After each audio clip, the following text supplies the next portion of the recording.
Have you ever wondered what is really going on in mosques? What is happening in these mosques? Are they having secret talks, secret meetings? Are they planning something? I don't know. These things just go through your head, right? So maybe we should go find out, shall we? I'm gonna take you on a little. السلام عليكم ورحمة الله وبركاته. هذا الشاب واحد من صناع المحتوى قام بتجربة ليثبت أمرا يروج له في بلاد الغرب وفكرة يحاول ترسيخها في عقول الأجانب والمسلمون الجدد. هذا الأمر يخص الإسلام والمسلمين ومحاولة الإعلام الغربي تشويه صورة المسلمين. Little journey. I'm not gonna call them and be like I'm coming. No, I'm just gonna show up and I'm gonna say, show me around. Show me where your secret weapons, your stashes, your plans, where, I don't know, your maps are. Show me around. It's a dangerous mission. Let's go. Let's find out. Let's find out whether there's something going on in these buildings. I'm not gonna call them and be like I'm coming, so they don't try to hide anything from me. Nah, I'm just gonna show up and be like, here I am. Show me around now. So, let's go. It goes down at night time. Should never try this at home, yeah? Here we are.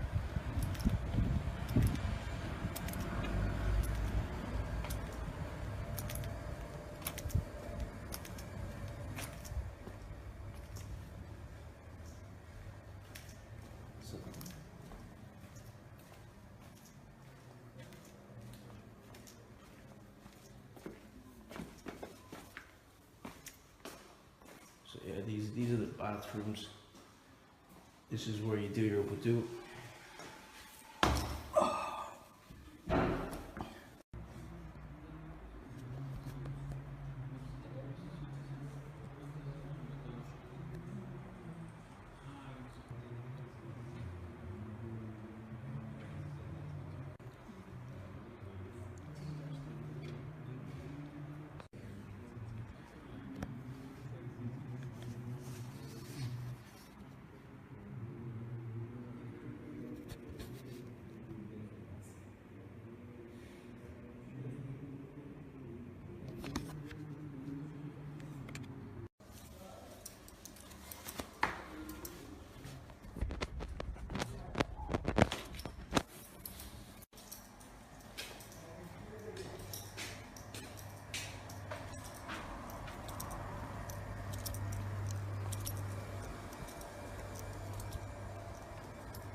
So I just came back, guys, and I'm here, alive, 2 feet, 2 legs. Matter of fact, I came back holier. So we were expecting a lot of things, weren't we? We were expecting ammunitions, plans, secret books, whatever it was. But here's how it went. I walk into the mosque, and I'm instantly greeted by a guy straight out of Fox News and CNN. You know, the big bearded guy with the stamp on his head, Middle Eastern looking, and he just smiles at me and says Salam Alaikum. I was scared at first, but then he just looks at me and goes Salam Alaikum and walks off with a smile on his face. And this is 100%, you heard it in the video where I replied to Salam Alaikum also.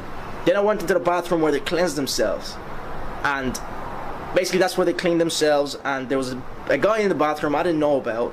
So I sat down and I was washing my feet, and he came out looking like confused. Who's this guy? Is this guy homeless? Because sometimes they take homeless people in and feed them and whatnot. And he's like, what's this guy homeless? I was like, nah, mate. He didn't really talk to me. He just looked at me with confusion, and I just smiled back and nodded, and then he walked off. So then I finished. I went into the prayer room. That's the big room where usually you have preachers and people praying. And I was expecting people to get up and look at me and be like, hey, what are you doing here? I just walked off and sat down. And only 1 or 2 people lifted their heads, because most of the people were reading the Quran and others were praying. And the guys that lifted their head, they just looked up to see what's happening. Obviously, you can't miss a guy who's wearing pink in the mosque. And they went back doing their thing. And I picked up a book, went through a few books, and there was nothing there that we wanted to see. So I picked up one of these books that I showed you, and it was just the basics of the religion. And that's it. I walked out.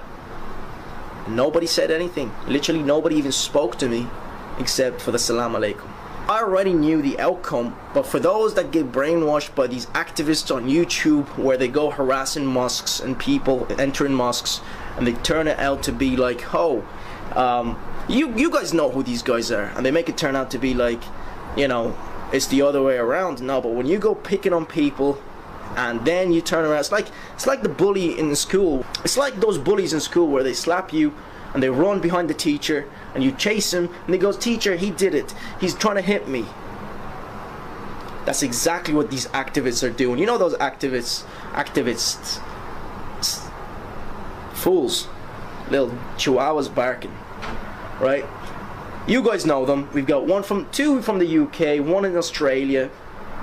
I'm not gonna they don't even deserve to be mentioned, but you know who they are.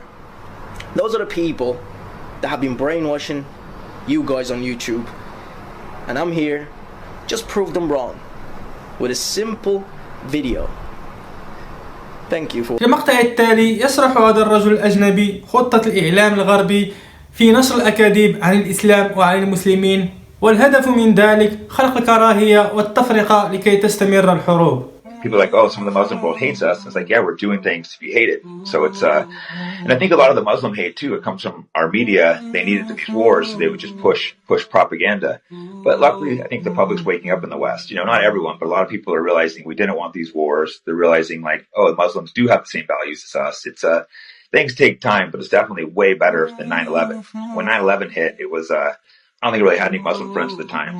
But I never, luckily I didn't get sucked too into, the anti-Islamic thing, but even a little bit, you start being like, oh, maybe the Muslims are a threat, and then, you know, I started having Muslim friends and realizing like, oh, they're not the threat. It's more just media propaganda to push hate and divide and to keep these wars going. في المقطع التالي يتكلم هذا الشاب عن قصته مع الإسلام وكيف كان يكره الإسلام حتى أنه كره أخته الكبيرة لأنها مسلمة، وأنه آخر شخص يفكر في اعتناق الإسلام في العالم. ولكن الآن أصبح الإسلام أهم شيء في حياته. I feel like whenever I go far from Islam anyway, I'm not good mentally. I think mentally Islam's the best thing that's ever happened to me. It gives me purpose.